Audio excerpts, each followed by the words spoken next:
She was the woman everyone ignored, the one people talked about only when they needed someone to blame. The quiet face in the corner of every gathering, where laughter turned cruel the moment she passed by, because in that town weakness was entertainment and poverty was a crime, and she carried both like invisible chains around her neck. Raising her child alone after her husband's sudden death left her drowning in debt, grief, and endless humiliation, every day becoming a test of endurance, where shopkeepers mocked her worn clothes, neighbors whispered that she was cursed, and relatives who once smiled at her weddings now crossed the street to avoid eye contact. Yet she never defended herself because deep inside she understood something they didn't, that arguing with people who enjoy your pain only feeds their ego. So she chose silence not because she was weak but because she was observant, learning how people revealed their true nature when they believed someone had nothing, and she stored every insult,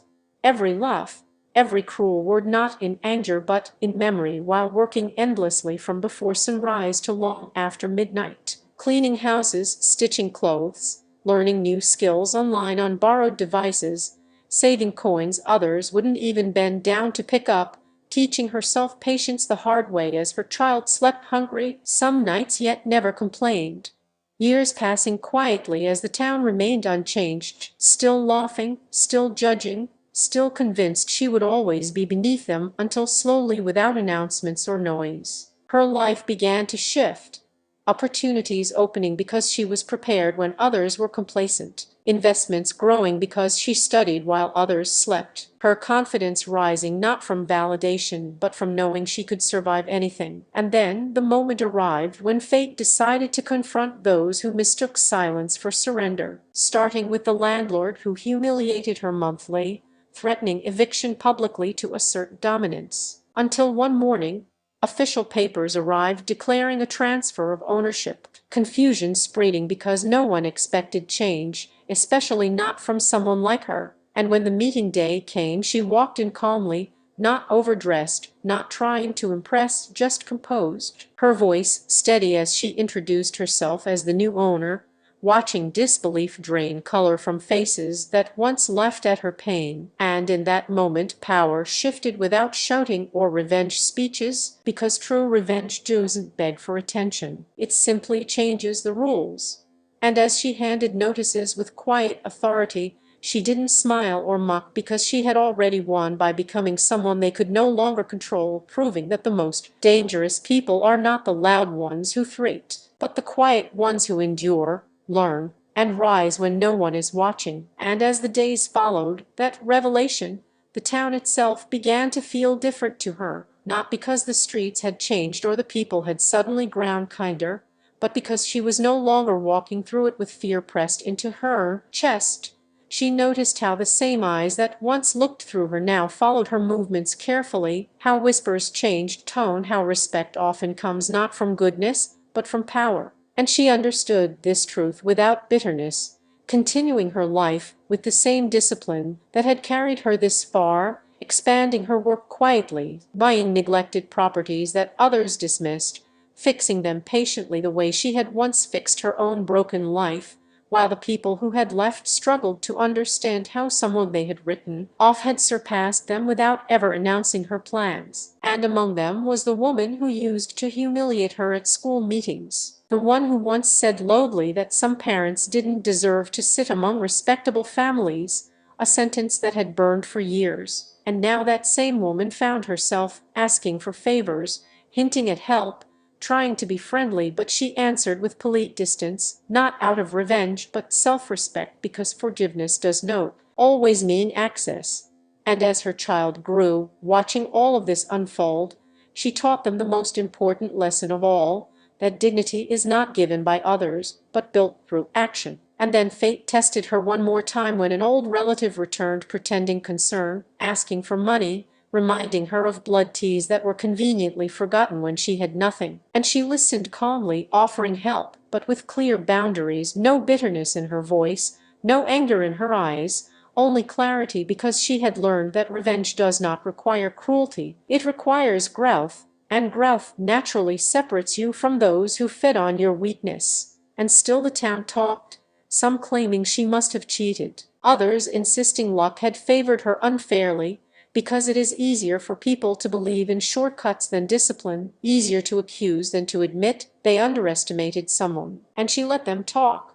continuing to rise. Her silence now misunderstood as arrogance, though it was the same silence that once kept her alive. And years later, when a public event brought the whole community together, she was invited as a guest of honor, standing on a stage where she once wasn't allowed a seat, looking out at faces that had shaped her past, some ashamed, some proud, some confused, and she spoke briefly not about success or money, but about resilience, about how pain can either poison you or prepare you, about how silence is not emptiness but incubation. And when she stepped down, there was applause, not because of her wealth, but because her story forced people to confront their own cruelty. And as she walked away that night, she felt no triumph, only peace, because the greatest revenge had already been completed long ago, the moment she chose not to become what the world expected her to be, proving that the strongest victories are quiet, burned slowly,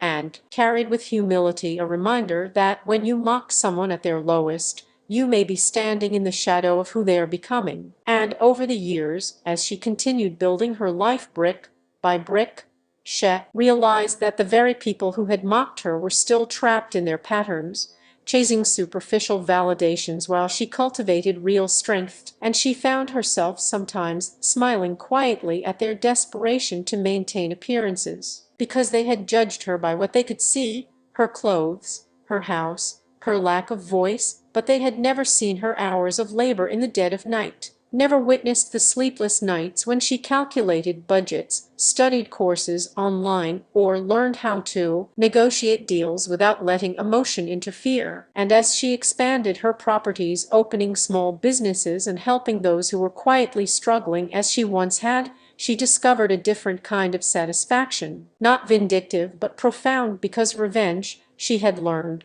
was not about causing pain, but about creating a life so full and so true that it rendered cruelty irrelevant. And yet the town still whispered, wondering how someone they had dismissed as weak could wield such influence. How the woman who never argued, who never shouted, who had never retaliated in words, now controlled a network of enterprises that touched nearly every family in town. And when her child asked her why she had never confronted the cruel neighbors in the early days, she explained softly that patience and focus are stronger than anger, that endurance is its own form of power, and that often the loudest voices of mockery fall silent when they realize that someone they ignored has quietly surpassed them in every measure that matters. And then came a moment years later when a neighbor who had openly ridiculed her called asking for a loan, the same neighbor who had once laughed at her broken shoes and whispered behind her back. And she considered the request calmly, remembering every insult, every moment of shame, but chose to offer help, not to humiliate, but to demonstrate that her strength was not built on bitterness. And as she signed the check, she felt an unfamiliar lightness, a freedom from the shadows of the past, because real revenge, she now understood fully, is living so well that the people who hurt you are left staring at your life with nothing they can touch, nothing they can take, nothing that diminishes your worth. And as the town gradually recognized her achievements, she began mentoring other quiet, underestimated people, showing them how to convert suffering into skill, mockery into motivation, and patience into power, creating a network of resilience and empowerment while still keeping her life private. Her success never flaunted, her past never complained about, only quietly observed. And she realized that this was the ultimate revenge, the transformation of her pain into a life of meaning, a legacy of endurance, and a silent message to the world. Those who underestimate you, those who scorn you, those who see nothing in you are powerless against the person who builds in silence, who perseveres without applause, who grows in ways unseen, who turns humiliation into strategy, who converts ridicule into fuel, and who finally rises not by destroying others, but by becoming untouchable in strength, character, and dignity. And with that realization, she smiled quietly to herself, knowing that the story of her life was no longer about suffering, but about triumph. And the same people who had once mocked her were now examples in her tale of how cruelty meets its match in silence, focus, and unwavering resolve. And she walked through the streets she once feared, head high, knowing that every insult, every whisper, every judgment had been carefully collected, not to harm, but to remind her of how far she had come. And she finally understood fully that the loudest revenge is not in shaming the ones who hurt you, but in living so completely, so unapologetically, so powerfully, that the world can only watch and avoid as you thrive, while the echoes of mockery fade like shadows at sunrise. And as the years stretched on, she noticed that her own sense of identity had shifted in ways she could never have imagined when she was a young woman, meek and overlooked, carrying burdens that seemed impossible to bear, because she had transformed every insult, every slight, every cruel loss into a meticulous plan for growth, a strategy not of retaliation, but of ascension. And with every property she acquired, every business she established, every quiet act of generosity to those who were struggling in ways only she understood, she felt the slow, deep satisfaction of knowing that her life had become a testament to endurance, patience, and calculated courage. And while the town still whispered, still speculated, still tried to unravel how someone so unassuming had managed to build such influence and respect,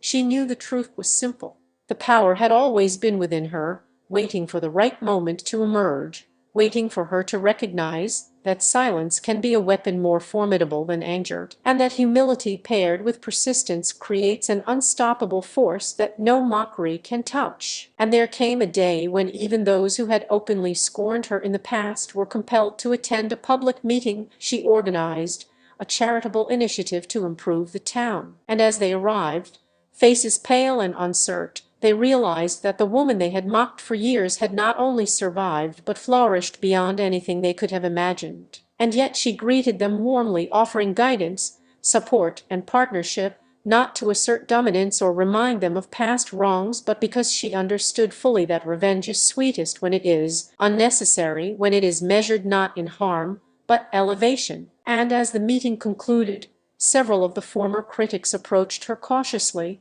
asking questions, seeking advice, hoping to be included. And she listened patiently, answering with a calm authority that reminded them that she had earned her place not through confrontation but through relentless effort. And as she left the hall that evening, walking down streets that once echoed with cruel laughter, she realized that true victory is not in shaming those who doubted you, but in outgrowing them so completely that their opinions no longer matter, and that the journey of transformation, the quiet nights of struggle, the relentless work, the self-education, the patience, the endurance had not only changed her circumstances, but it also shaped her character in ways that made her untouchable by pettiness, cruelty, or envy. And as she looked at her child sleeping peacefully, she felt a profound peace, knowing that the legacy she was leaving was not only material success but also the knowledge that dignity, resilience, and quiet strength are more powerful than ridicule, and that those who underestimate others often do so at their own peril. And as she reflected on every person who had ever mocked her, every whisper that had cut like a blade, every moment of exclusion, she realized that all of it had been necessary, because without those trials, she would not have cultivated the extraordinary patience, insight, and courage that now defined her. And with this understanding, she moved forward with complete confidence, continuing to expand her enterprises, her influence, her network of quiet but formidable allies, mentoring those who were overlooked, empowering them to transform pain into progress, teaching them that silence is strategic, patience is power, and endurance is the ultimate weapon. And as her story spread quietly throughout the town, people who had once dismissed her now looked to her as an example, not of arrogance or vengeance, but of how a person can rise with grace, determination, and relentless commitment to self-improvement, turning humiliation into opportunity, exclusion into strategy, and mockery into motivation, until the town itself could not help but acknowledge that she had become something inassailable, a living testament to the idea that revenge is not in destruction but in building, not in shouting but in achieving, not in bitterness but in transformation. And as she walked home under the evening sky, the very air around her seeming to vibrate with the quiet power she had cultivated. She knew that she had not only overcome the cruelty of others, but had become a force so steady, so confident, so formidable that no judgment, no whisper, no insult could ever diminish her again.